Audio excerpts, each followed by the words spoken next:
Hi everyone, welcome back to the video. आज इस video में हम लोग देखते हैं एक बहुत ही महान नेता, जिसको आप बिल्कुल महान कह सकते हैं, जिसने एक ऐसे स्टेट को नीचे से इतना ऊपर ले आया। और हाँ, ये है कि बाकी और भी स्टेट्स है जिसके कंपैरिजन में वो स्टेट उतना नहीं आता है, लेकिन जिस स्थिति में, जिस सिचुएशन में वो स्टेट था, उसके हिसाब से इस नेता ने बहुत ज़्यादा काबिले तारीफ़ काम किया। और बिल्कुल सही आप समझ रही हैं, नीतीश कुमार के बारे में हम समझने वाले कि आखिर नीतीश कुमार का क्या रोल रहा बिहार स्टेट के पॉलिटिक्स के अंदर, बिहार सरकार के अंदर, और उन्होंने बिहार को कैसे कहाँ से उठाकर आबाद किया या बर्बाद किया। तो देखिए, जब भी नीतीश कुमार का नाम आएगा, जब भी बिहार का नाम आएगा, तो इनके काम को हमेशा याद किया जाएगा, क्योंकि इन्होंने ऐसे ऐसे मेन मुद्दों पे आवाज़ उठाई, ऐसे ऐसे मेन मुद्दों पे ना सिर्फ आवाज़ उठाई बल्कि अपने एक्शन से लोगों का दिल भी जीता।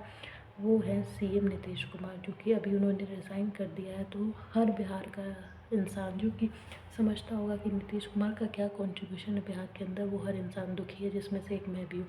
क्योंकि personally he is my favourite CM. ऐसा नहीं कि वो एक मेरे, वही सिर्फ मेरे पूरे ऑल ओवर इंडिया में सबसे फेवरेट सीएम में से आते हैं।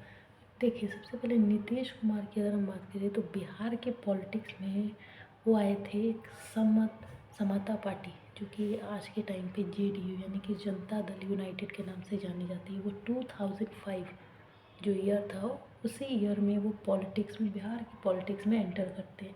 और लगभग 2 डिकेड्स, मतलब 20 साल तक उन्होंने रूल किया as a CM of Bihar.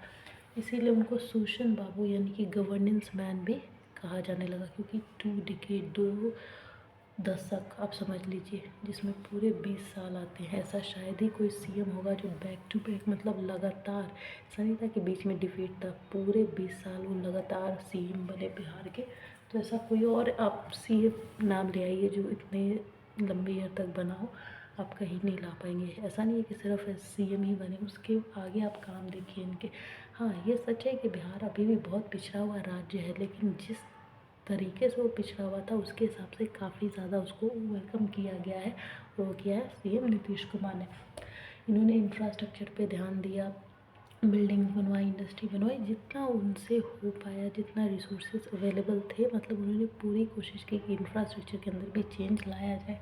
Law and order, पहले बिहार में जंगल राज माना जाता था, सो जंगल राज को पूरी तरीके से उखाड़ फेंका उन्होंने, और लॉ एंड ऑर्डर इतना स्ट्रिक्ट कर दिया कि वुमेन्स भी बहुत ज़्यादा सेफ फील करने लगी वो। और जब भी नीतीश कुमार की बात आएगी तो उनका सबसे बड़ा कंट्रीब्यूशन में से एक कंट्रीब्यूशन हमेशा हमेशा रहेगा वुमेन एम्पावरमेंट। वुमेन एम्पावरमेंट के लिए, औरतों के लिए, लड़कियों के लिए उन्होंने इतने सारे काम किए।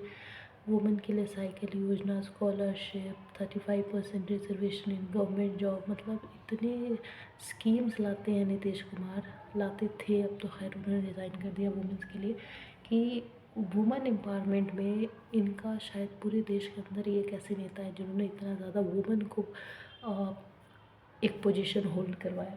तो उसमें अगर वुमेंस की बात करें, वुमेन एम्पावरमेंट की, तो बाईसाइकिल योजना, जिसमें ताकि कोई भी जो घर वाले हैं वो अपनी लड़कियों को स्कूल जाना बंद ना करवाए और वो लोग उसी साइकिल से स्कूल पढ़ने जा सके और अपना एजुकेशन कंप्लीट करें। सो 2005 में जब वो आए तो उन्होंने बिहार के रोड्स को ठीक करवाया, इलेक्ट्रिकल सिस्टम गांव गांव में बिजली पहुंचवाई, 35% वुमेन रिजर्वेशन दिया, और महादलित्स और ईबीसीज को, जो कि वहाँ के बिहार के 50% वोटर है, उनका सारा सम्मान दिया, उनके सारे रिजर्वेशंस दिलवाए उन्होंने।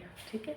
इसके अलावा अगर हम बात करें तो पॉलिटिकल लेवल पे नीतीश कुमार का काम देखिए, ये बहुत ज़्यादा कोलेशन करते थे, यानी कि एक से ज़्यादा पार्टी के साथ मिलकर अपनी सरकार बनाते थे, अलाइनमेंट करते थे। जैसे आरजेडी और कांग्रेस के साथ काफ़ी बार इनका गठबंधन देखा गया, एनडीए के साथ महागठबंधन किया नीतीश कुमार ने। सो अलाइनमेंट और कोलेशन की सरकार में ये बहुत ज़्यादा देखे गए हैं।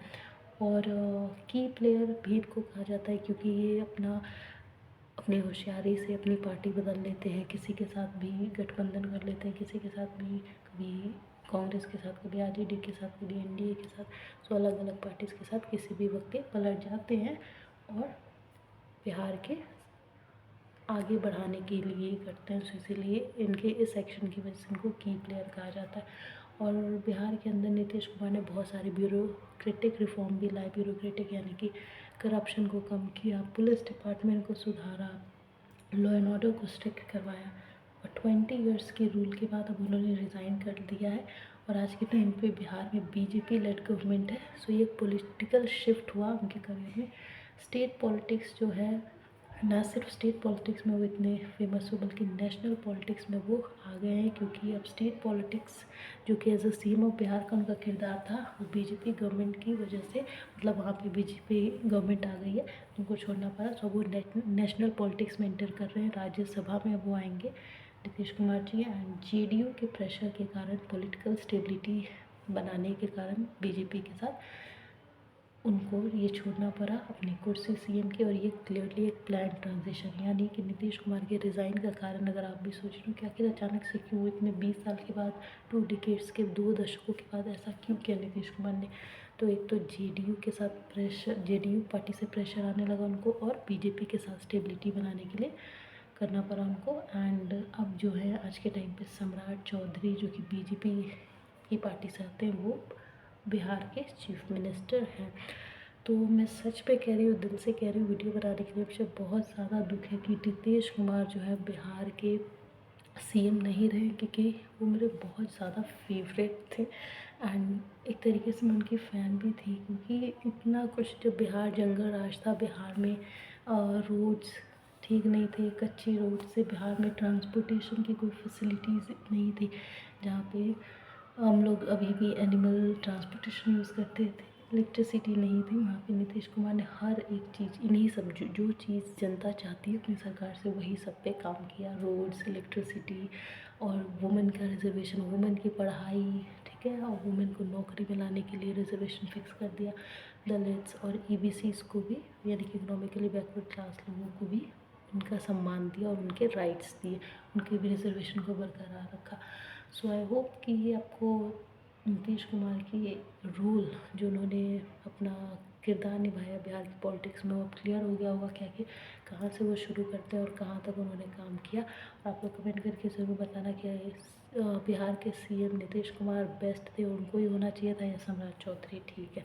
Like and subscribe and comment ज़रूर करना। Thank you.